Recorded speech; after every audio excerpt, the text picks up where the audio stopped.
पदन्याय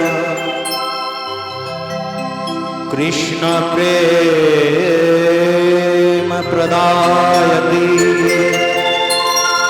सभेत्राय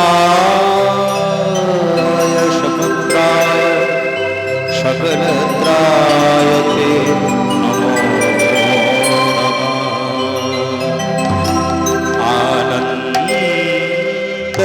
आनन्दलीलामय विग्रहाय हेमावदीव्यच्छवि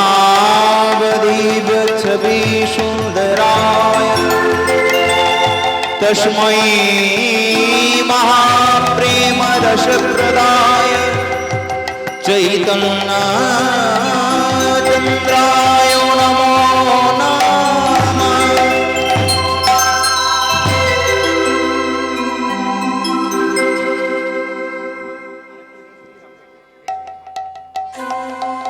জনিতাই রাধেশ্যাম সমবেত প্রবৃত্ত হরি গুণানুকীর্তন প্রাঙ্গণে আগত সর্বপ্রথম সকল আমার যোগমায়া স্বরূপিণী মাতৃমণ্ডলী, প্রবৃত্ত হরিবাসরে আগত সকল আমার গৌরভক্ত বাবারা, সর্বাগ্রে সর্বপ্রথম মহতি হরিবাসরে উপনীত জাতি, ধর্ম, বর্ণ, স্ত্রী পুরুষ নির্বিশেষে আগত সকল কৃষ্ণ অনুরাগী গৌর ভক্তিমূর্তি চরণে রইল কীর্তন জগতের সর্বকনিষ্ঠ অধম, জ্ঞানহীন, ভক্তিহীন, কৃষ্ণ রস মাধুর্যবিহীন বৈষ্ণব পদরজ প্রার্থী বাঁকুড়া জেলার শালতোড়া নিবাসী কীর্তন গায়ক অরিজিৎ মুখার্জির কোটি কোটি দণ্ডবৎপূর্ণ প্রণাম।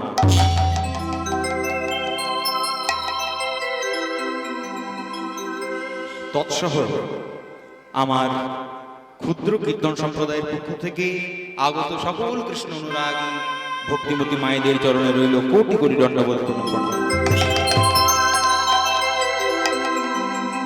তৎপর বাবা, যিনি সংকীর্তনৈক পিতর অর্থাৎ মা, যিনি সংকীর্তনের পিতা, যিনি শচীমায়ের দুলালিয়া, যিনি বিষ্ণু প্রিয়ার প্রাণ বধুয়া, যিনি নরহরি চিতচোরা, যিনি যোগায় মাধায় উদ্ধারকারী, যিনি হরিদাসে কৃপাকারী, যিনি সার্বভৌমের চৈতন্য দাতা। মন্দির শুনবেন বাবা, এই যে কলিযুগ পাবন অবতার শ্রীকৃষ্ণ চৈতন্য মহাপ্রভু আমার, যিনি জাতের বিচার করলেন না, যিনি কুলের বিচার করলেন না, যিনি বংশের বিচার করলেন না, অযাচিত ভাবে সবাইকে হরি নাম প্রেম দান করলেন। কিসের জন্য? কারণ এই কলিকালে এই হরির নাম প্রেম ছাড়া কোনো জীবের মুক্তির কোনো পথ নাই বাবা। মহাজন বললেন, চারি যুগে চার ধর্ম জীবের কারণ, আর কলিযুগের ধর্ম হয় হরি নাম সংকীর্তন। এই যে বাবা বললাম সার্বভৌমের চৈতন্য দাতা, এ সার্বভৌম ছিলেন কে? সার্বভৌমের পরিচয় কি? ও মায়েরা, এই সার্বভৌমের পুরোপুরি নাম হলো বাসুদেব সার্বভৌম ভট্টাচার্য। মন্দির শুনলেন বাবা, সার্বভৌমের নাম বাসুদেব সার্বভৌম ভট্টাচার্য। তিনি বাস করতেন কোথায়? তিনি বাস করতেন নীলাচল পুরীধামে। কলিযুগ পাবন অবতার শ্রীকৃষ্ণ চৈতন্য মহাপ্রভু আমার মাত্র 24 বছর বয়সে সারা জগতের মাঝে হরিনাম প্রচার করার জন্য যখন আমার নদিয়া নবদ্বীপ ত্যাগ করল, নদিয়া নবদ্বীপ ত্যাগ করে রায় রামানন্দ স্বরূপ দামোদরকে সঙ্গে করে মহাপ্রভু উন্মাদ হয়ে নাম গাইতে গাইতে গাইতে গাইতে যখন নীলাচলে অবস্থান করেন, সেই তখনকার কথা, সেই তখনকার সময় অনুযায়ী সেই নীলাচল অর্থাৎ পুরীধাম তথা সারা ভারতবর্ষের সব থেকে বিখ্যাত ভাগবত পাঠক ছিলেন যার নাম বাসুদেব সার্বভৌম ভট্টাচার্য। মহাপ্রভু যখন পুরীধামে অবস্থান করেন, প্রত্যেক দিনের ন্যায় সেই বাসুদেব সার্বভৌম ভট্টাচার্য পুরীধামের গম্ভীরায় অগণিত ভক্ত সমাগম করে, অগণিত ভক্ত বৈষ্ণবকে একত্রিত করে সেই ভাগবত বচনের হরিবাসরে আয়োজন করে। উমায়েরা, সার্বভৌম ভট্টাচার্য প্রত্যেক দিন অগণিত ভক্ত বৈষ্ণবকে সঙ্গে করে ভাগবতের আলোচনা করেন। বাসুদেব সার্বভৌম ভট্টাচার্য বক্তা হন, আর অগণিত ভক্তমণ্ডলী সেই ভগবত কথা, সেই অমৃত মধুর ভাগবতীয় বার্তা আস্বাদন করে। আর এমন সময় মহাপ্রভু আমার নবীন সন্ন্যাসী, যার আজানুলম্বিত বাহু, যার আকর্ণ লম্বিত নয়ন, যার কুঞ্চিত কেশ, যার রূপে নয়ন দিলে প্রত্যেক নদিয়াবাসী পাগল হয়, এমনকি সারা পৃথিবীর মানুষ মহাপ্রভুর রূপে মোহিত হয়ে যায়।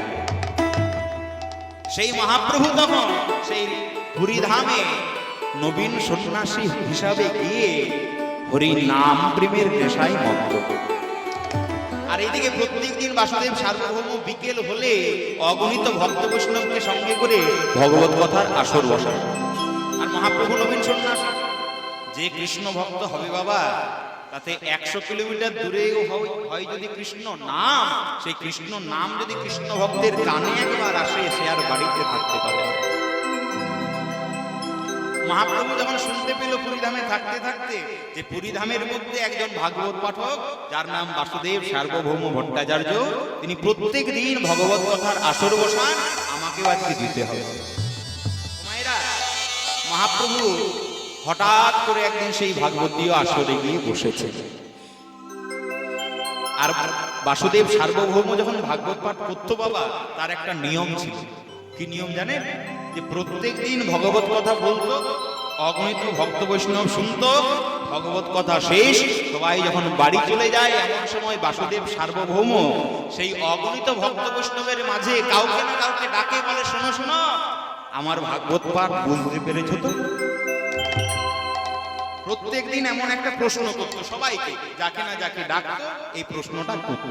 আর এমন সময় হয়েছে কি, মহাপ্রভু প্রথম দিন গিয়ে সেই বাসুদেব সার্বভৌম ভট্টাচার্যের ভগবত কথা শুনেছে।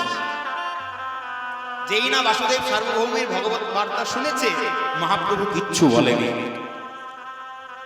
একদম নিশ্চুপ হয়ে ভগবত কথা শুনে মহাপ্রভু নিজের যেখানে ধ্যান করত, তপস্যা করত, সেখানে ফিরে এসেছে। একদিন গেল, দুদিনের বেলায় মহাপ্রভু আবার গেছে, ভগবত কথা শুনেছে, মহাপ্রভু ফিরে চলে এসেছে। তৃতীয় দিন আবার গেছে, ভগবত কথা শুনেছে, ফিরে চলে এসেছে। 4 নাম্বার দিন, চতুর্থ দিনে মহাপ্রভু যখন ভগবত কথা শুনতে গেল, সবারই মধ্যখানে বসে মহাপ্রভু ভগবত বার্তা শুনল। হেন সময় ভগবত বার্তা শেষ করে মহাপ্রভু যখন নিজের কাজে ফিরে যাচ্ছে, নিজের তপস্যায় ফিরে যাচ্ছে, কৃষ্ণ নাম করতে করতে চলে যাচ্ছে, এমন সময় বাসুদেব সার্বভৌম ডাক দিল, ও নবীন সন্ন্যাসী। লক্ষ্য রাখবেন বাবা, মহাপ্রভু প্রত্যেক দিন ভগবত কথা শুনে বাড়ি ফিরে আসে, প্রত্যেক দিন শুনে ফিরে আসে। কিন্তু হঠাৎ করে চতুর্থ দিনে মহাপ্রভু যখন চলে যাচ্ছে, এমন সময় বাসুদেব সার্বভৌম বলল, সন্ন্যাসী দাঁড়া দাঁড়া।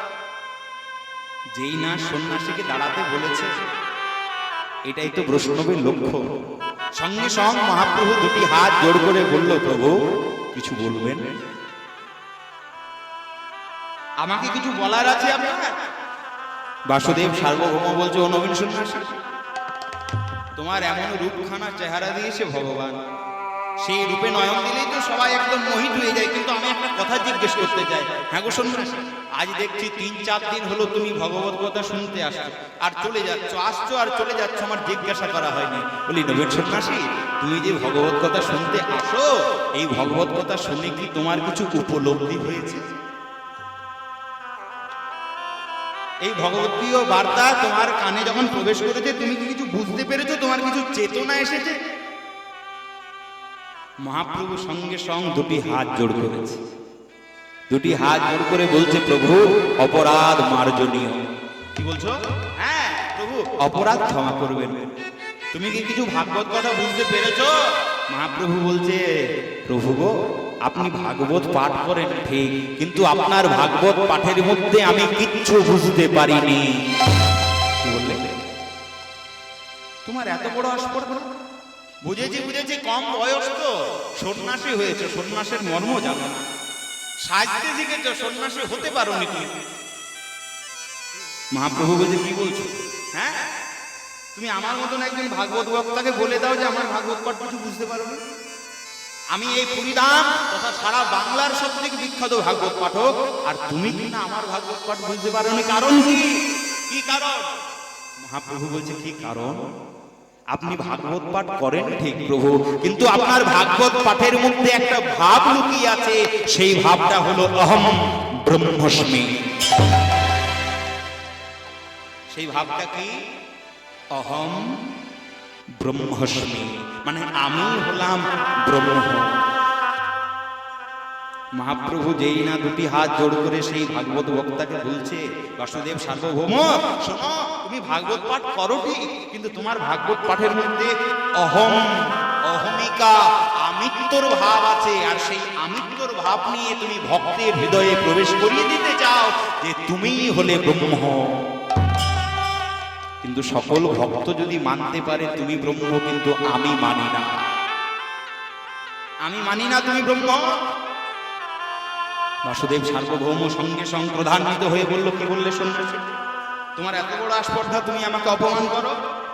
আচ্ছা, আমার ভাগবত পাঠের মধ্যে যদি অহম ব্রহ্মস্মি ভাব থাকে, তাহলে বলো, ও নবীন সন্ন্যাসী, তুমি যে ভাগবত পাঠ বুঝো, তুমি যে ভাব নিয়ে ভাগবত পাঠ উপলব্ধি করতে পারো, সেই ভাবটা আমাকে বলো। বাসুদেব সার্বভৌম বলছে, আমার ভাব অহম ব্রহ্মস্মি, তাহলে তোমার ভাব কি? তখন মহাপ্রভু আমার দুটি হাত জোড় করে সেই বাসুদেব সার্বভৌমের সম্মুখে দাঁড়িয়ে বলছে, প্রভু আপনার ভাব অহম ব্রহ্মস্মি, কিন্তু আমার ভাব অহম ব্রহ্মস্মি নয়। আমি যখন ভাগবত পাঠ উপলব্ধি করি, আমি যখন ভাগবত পাঠ আস্বাদন করি, তখন আমার ভাব হয় তৎতমসি।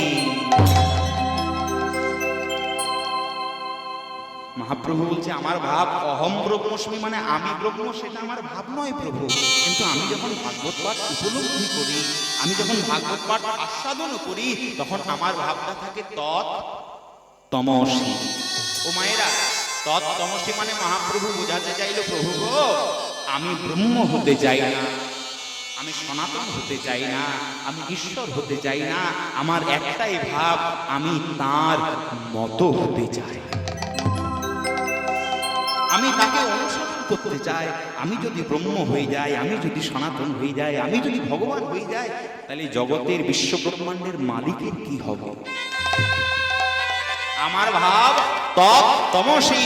যেই না মহাপ্রভু এমন কথা বলেছে সার্বভৌম ভট্টাচার্যের সামনে দাঁড়িয়ে, যে চৈতন্য মহাপ্রভু জীবকে চৈতন্য দান করার জন্য এসেছে, আর চৈতন্য মহাপ্রভু যেই না এই কথাটা বলে দিয়েছে, সঙ্গে সঙ্গে কথাটা শোনা মাত্রই বাসুদেব সার্বভৌমের মনের চৈতন্যের প্রকাশ হলো। আর বাসুদেব সার্বভৌমের মনে চৈতন্যের প্রকাশ হলো, আর সেদিন থেকে বাসুদেব সার্বভৌমকে বলা হয় সার্বভৌমের চৈতন্য দাতা। আর যেই না মহাপ্রভুর কথা মতো বাসুদেব সার্বভৌমের মনে চৈতন্যের প্রকাশ হয়েছে, বাসুদেব সার্বভৌম নিজের অহংকার, নিজের আমিত্ব বাদ দিয়ে সবকিছু ফেলে দিয়ে ছুটে গিয়ে মহাপ্রভুর চরণে আছাড় খেয়ে পড়ল। যেই না মহাপ্রভুর চরণে আছাড় খেয়ে পড়েছে, আর মহাপ্রভুর চরণ দুটি জড়িয়ে ধরে বলছে, প্রভু এই দাসকে তুমি স্বীকার করো।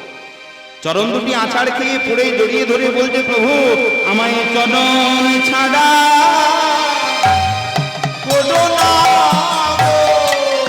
আমায় চরণ ছাড়া করো না গো, আমায় চরণ ছাড়া করো না গো, যেন জন্মে জন্মে ঠাই আমায় চরণ ছাড়া করো না গো, জন্মে জন্মে ঠাই পায়, চরণ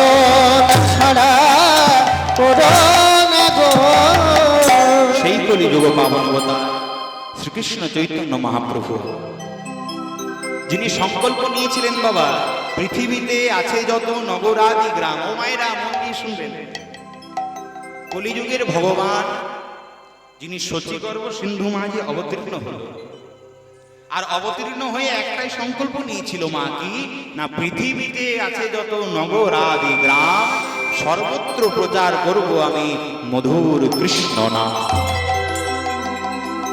সেই জন্য মহাপ্রভু অগণিত ভক্ত বৈষ্ণবকে সঙ্গে করে আজ নাম গাইছে, আর নাম গাইতে গাইতে বলছে ভক্তগণ তোমরা আমার সাথে নাম বলো, কারণ কথায় আছে হরি নামে, হরি নামে, কৃষ্ণ নামে, কৃষ্ণ নামে। ও মায়েরা,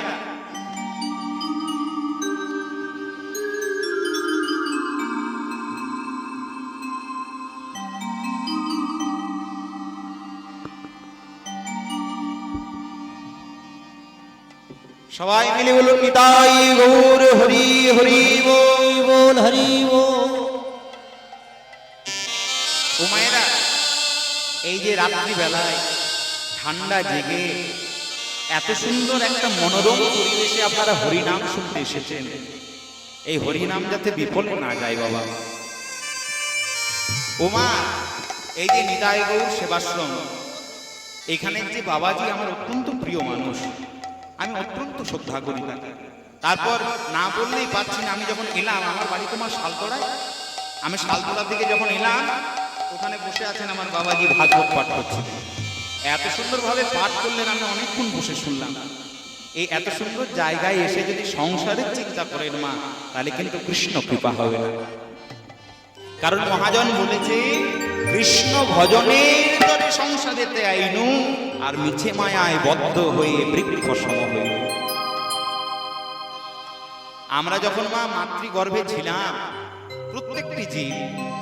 প্রত্যেকটি জীব যখন নিজের নিজের মায়ের পেটে ছিলাম না, আমাদের সাথে কিন্তু ভগবানের দেখা হয়েছিল। ভগবানের সাথে যখনই দেখা হয়েছিল আমরা ভগবানের কাছে দুটি হাত জোড় করে বলেছিলাম, প্রভু একবার মাতৃগর্ভের যন্ত্রণা থেকে মুক্তি দাও, আর মুক্তি পাওয়া মাত্রই পৃথিবীতে গিয়ে তোমার গুণকীর্তন করব। আমি বলেছি, আপনি বলেছেন, সেও বলেছে, সবাই বলেছে। কিন্তু বলুন তো মায়েরা, এই সংসারে জন্মগ্রহণ করে, এই কলিকালে বাস করে, সংসার পুত্র পরিজন সামলে সারা দিন শেষে কি একবারও জয় গৌর জয় নিতাই হরে কৃষ্ণ বলতে সময় পাইব? সময় হয়? হবে না। এটাই হলো কলিকাল। আপনি যখন মনে মনে ভাববেন যে সন্ধ্যেবেলায় ঠাকুর ঘরে গেছি, একটু ভালো করে প্রদীপ দিয়ে ঠাকুরকে ডেকে ডেকে আপনি ঠাকুরকে ডাকতে যাবেন, আর এমন সময় দেখবে একজন এসে বলছে কই গো, বাড়িতে কেউ নেই নাকি? তখন কিন্তু আপনার মনটা আর আমার প্রভুর দিকে থাকলো না, মনটা সঙ্গে সঙ্গে চঞ্চল হয়ে গেল। সেই জন্য মহাপ্রভু বলছে যখন সাধু সঙ্গে যাবে, যখন হরিবাসরে যাবে, যখন ভগবত কথার আসরে যাবে, তখন কৃষ্ণ গুণগান গাও, ভজনা করো কৃষ্ণকে। সেই জন্য মহাজন বলছে শোনো কি করবে, একটাই কাজ। কি কাজ? তোমরা ভজ কৃষ্ণ, জপ কৃষ্ণ। ওই না লহ কৃষ্ণে নাম রে। উলুধ্বনি হরি হরি ভজ কৃষ্ণ জপ কৃষ্ণ, লব কৃষ্ণে নাম রে। ভজ কৃষ্ণ জপ কৃষ্ণ। গাগরে সা নি সা ধা নি রে,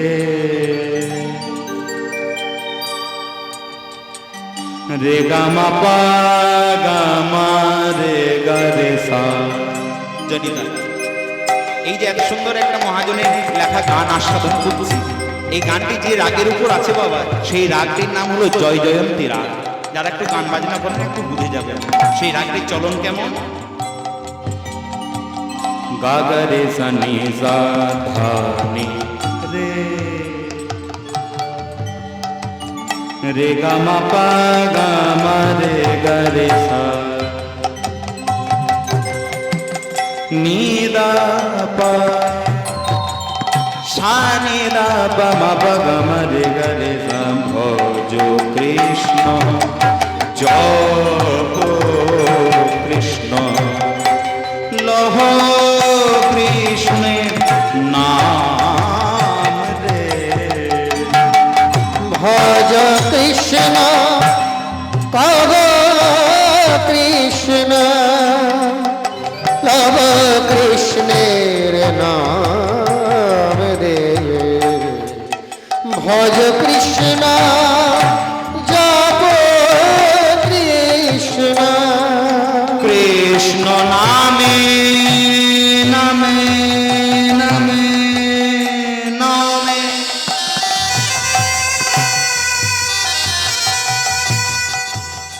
কৃষ্ণ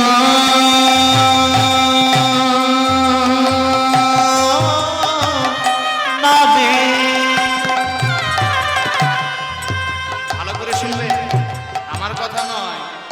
কৃষ্ণ নামে কৃষ্ণ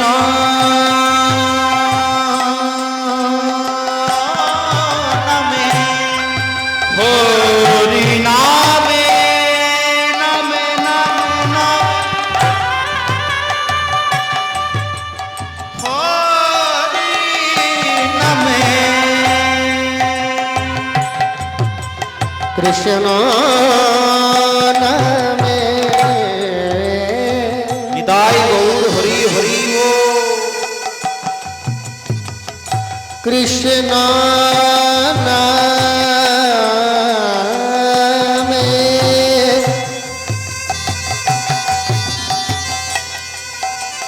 এই হরি নামে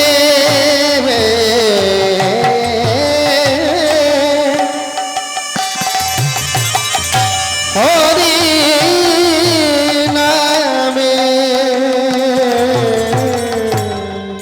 কৃষ্ণ নামে কৃষ্ণ নামে কৃষ্ণ নামে কৃষ্ণ নামে কৃষ্ণ নামে কৃষ্ণ নামে কৃষ্ণ নামে কৃষ্ণ নামে হরি নামে হরি নামে। ভজ কৃষ্ণ জপ কৃষ্ণ কব কৃষ্ণে নাম রে। ভজ কৃষ্ণ কব কৃষ্ণ হরি নামে হরি নামে হরি নামে কৃষ্ণ নামে কৃষ্ণ নামে কৃষ্ণ নামে হরি নামে হরি নামে কৃষ্ণ নামে কৃষ্ণ নামে কৃষ্ণ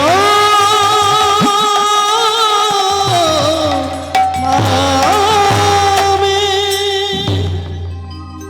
জানি সেই মহাপ্রভু